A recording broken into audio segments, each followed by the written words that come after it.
Hi everyone, in this video we're going to talk about a Trimble Siteworks software startup.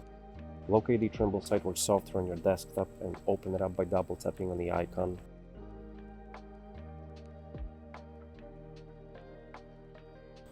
In the first window and first line, select the project you're working with from the drop-down menu.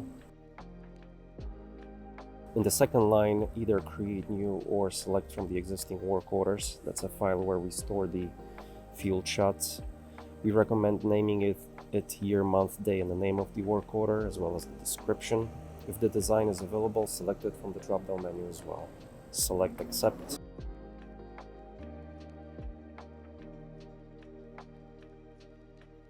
In the receiver setup window, ensure the settings are as follow.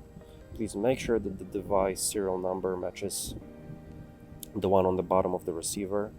Also ensure you're using a quick release or not. That's just a yes or no question. Select Accept.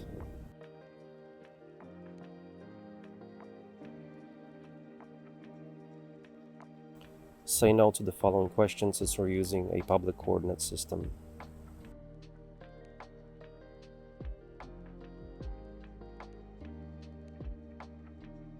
Locate yourself using the zoom center function. Thank you.